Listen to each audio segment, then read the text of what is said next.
사실 아이들이 이거를 꼭 다 외워 쓰는 게 좋기는 한데 솔직히 조금 안 되면은 좀 보고 쓰는 게 있더라도 한번 그 시간 동안 자기가 한번 써보면서 정리를 하고 어쨌건 공부를 하게 되는 거니까 그런 게 굉장히 좋은 것 같습니다.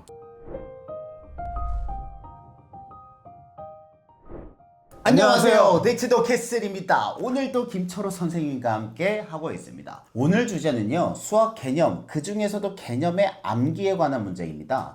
실은 예전에 어떤 인터뷰 영상 중에 진짜 대박이 났던 그쵸. 박문호 박사님의 네. 인터뷰 영상에서 암기가 기본이 되어야 그 위에 창의력이 자리를 잡을 수 있다라는 얘기를 했잖아요. 네. 그런 관점에서 보면 수학 개념을 암기하는 것도 꼭 필요하다라는 생각을 하게 되었는데요. 어떻게 생각하세요? 아이들 같이 공부를 하다 보면 애들이 보통은 이제 공부하기 싫을 때 많이 나오는 얘기긴 한데 쌤 이 공식 꼭 외워야 돼요 막 이런 거 많이 물어봐요. 특히 이제 고등수학 상을 처음에 들어가면 할 게 많으니까 할 게 많고 그쵸. 외울 게 예, 많죠. 그래서 차라리 그 일과를 딱 보면은 이제 곱셈 공식을 처음 배우는데 정석 기준으로 하면은 곱셈 공식이 10개에다가 곱셈 공식 변형이 4개가 있어요. 네. 14개가 있는데 그거를 이제 시험을 보거든요. 최대한 좀 많이 쓰게 시키려고 꼬투리를 잡아서 가로가 없다든지 뭐 부호 틀리고 이러면 틀리게 해서 뭐 순서를 바꾸고 네, 좌우를 바꾸고 어쨌든 최대한 어렵게 빡빡 외우게 시키죠. 그쵸. 그래서 이게 약간 좀 수학적인 감이랑 약간 연결이 되어 있는 것 같은데 좀 빠른 애들은 이게 금방금방 되거든요. 좀 이렇게 잘 안 되는 애들은 거의 한 2개월 걸리기도 최고 많이 해요. 걸리는 애들은 그 정도 맞아요. 걸려요. 예. 그게 약간 좀 문이과 선택의 기준이 될 수도 있을 것 같아요. 요즘에 좀 엄마표 수학도 많이 하시고 하니까 이제 가정에서 이제 애들을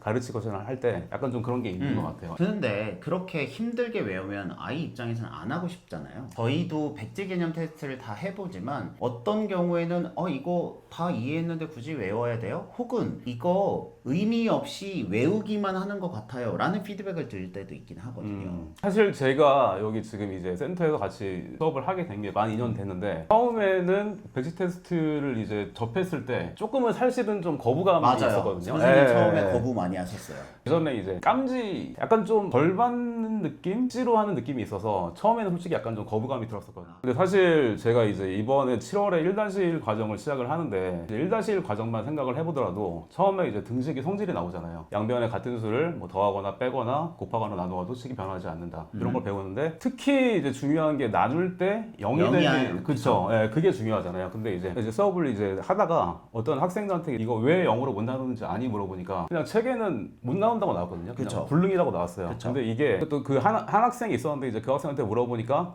이제 그 학생이 분모 분자 얘기를 하면서 이제 분모가 이제 엄마고 분자가 이제 아들이니까 엄마 없는 자식은 없다 뭐 이런 말을 하는 거예요. 막. 그게 사실은 고2 때 이제 극한을 배울 때 배우죠. 그 내용이 나와요. 그러니까 이제 무한소, 무한대 개념이라든지 이제 그래프를 보고 그런 거를 알 수 있어야지 이해가 되거든요. 뭐 간단히 설명드리면 분자가 작아지면 작아질수록 그 전체 수가 커지기 때문에 0에 가까운 무한히 작은 수가 되면 그 수가 무한대가 되기 때문에 0으로 나눌 수 없는 거죠. 무한소라는 게 이제 플러스 개념일 때는 무한대가 맞고 마이너스 개념일 때는 마이너스 무한대가 되기 때문에 자랑 우가 틀리기 때문에 불능이 되거든요. 그래서 아무튼 이제 그런 과정을 고2 때 배워요. 그리고 이제 1-2만 하더라도 우리가 이제 뭐 원의 둘레 길이라든지 넓이 이런 공식들을 배우는데 부의 건널비 같은 경우에도 책에 써 있는 거를 보면은 사각 껍질을 이렇게 오려가지고 얘를 이제 붙이죠. 딱 아래다 딱 붙이면은 반지름이 R인 뭐 원이 4개 나온다 해서 읽어보면 굉장히 좀 조각한 설명이 나오거든요. 근데 그게 어쩔 수가 없는 게 사실은 좀 그 원의 넓이라든지 둘레 길이를 연구를 하다가 굉장히 수학 발전이 많이 됐고 미적분이 이게 발전이 됐기 때문에 수에서 적분을 배워야지 그 내용이 처음 나오거든요. 그러니까 선생님 말씀은 앞에서 암기를 하라고 만들어진 그 내용 중에 몇 개는 그 자리에서 이해를 할 수 있는 게 있지만 몇 개는 그게 안 되고 그냥 외워 라고 하는 것들이 있는데 알고 보면 그 모든 것들은 실은 고등학교 뒷과정에서 증명을 해야지만 알 수 있기 때문에 앞부분에 배우는 학생들에게는 실은 어쩔 수 없이 그냥 외워 라고 밖에 할 수 없는 부분이 존재한다는 거죠. 드라마, 영화 같은 거 보면 이제 막 스릴러물에서 거의 뒤에 해결이 다 되고 실마리가 풀리듯이 나중에 한꺼번에 이해가 오는 것 같아요. 네, 그러니까 처음엔 어쩔 수 없이 좀 이해보다는 암기라고 하기는 좀 그렇지만 그걸 활용을 해서 일단은 쓰고 나중에 이제 한꺼번에 이해가 오는 것 같습니다. 첫 번째, 뒤에 내우는 내용 때문에 다 이해할 수 없는 부분도 있기 때문에 어쩔 수 없이 암기를 해야 되는 부분도 있다. 완전히 공감하고요. 그리고 두 번째 제가 드리고 싶은 말씀은요. 저는 습관의 관점에서 보면 이게 틀을 잡아야 돼요. 예를 들면 포토샵 프로그램을 배울 때도 그 포토샵 학원에서 제일 먼저 시키는 게 단축키 먼저 외우는 거거든요. 내가 배우고 있는 이 용어들이 내 몸에 달라붙어야 그 용어들 가지고 조합을 하고 문제를 읽었을 때 식을 세우고 이렇게 하는 건데 내가 이 용어가 익숙하지 않은데 활용을 할 수는 없거든요. 이게 박문호 박사님이 말씀하셨던 내용과 저는 정확히 일치한다고 보고요. 그것을 읽고 쓸고 외우면서 이해를 할 수도 있고 이해를 하고 외우더라도 그걸 몸에 붙이는 과정이 없으면 생각하시는 것보다는 활용 문제에서 그 지식을 활용할 가능성은 좀 낮을 수 있다는 말씀을 드려요. 아, 그렇죠. 그래서 저희가 이제 백지 테스트를 이제 하는데 꼭 알아야 되는 개념이라든지 시험에 자주 출제되는 내용들을 이제 정리를 한 거라서 굉장히 많이 유용한 것 같고요. 백지 테스트를 굉장히 뭐 많은 양을 해서 이렇게 하는 게 아니고 한 패러그래프 한 문단 단위로 이렇게 시험을 보고 하기 때문에 아이들이 충분히 이제 이렇게 정리를 해서 쓸 수 있게 하고 있습니다. 근데 수학이 좀 힘든 학생 같은 경우에는 굉장히 좀 시간이 오래 걸리고 그럼 다시 질문. 그렇게 힘든 학생이 있어요. 그래도 외워야 될까요? 이게 자기가 관심 있는 거는 학생이 이제 방탄을 되게 좋아했어요. 그 학생이 여학생인데 이름이랑 생일을 다 외우더라고요. 저는 그게 굉장히 너무 신기해서 어떻게 그걸 다 외우냐고 너무 신기했었는데 함수 공식은 못 외우는데. 아, 그러니까 이거 한 줄짜리 공식은 못 외우는데 어떻게 그거를 다 외우는지 막. 그러니까 자기가 관심 있는 분야는 굉장히 이게 쉽게 그냥 이렇게 들어오고 안 되는 거는 굉장히 시간이 많이 걸리는데 그래서 이거를 막 이렇게 달달 외우고 이런 것도 물론 뭐 의미가 있기는 하겠지만 제 생각에는 좀 힘들어하는 학생 같은 경우에는 그때를 보기 전에 목차를 좀 미리 써놓는다든지 키워드 중심으로 한다든지 특히 또 요즘에 이제 초등학생 같은 경우에는 문해력 얘기를 많이 하잖아요. 그래서 이렇게 뭐 문장 구성한 능력 이제 이런 것도 되게 중요한데 사실 또 수학이 또 하나의 또 언어기 때문에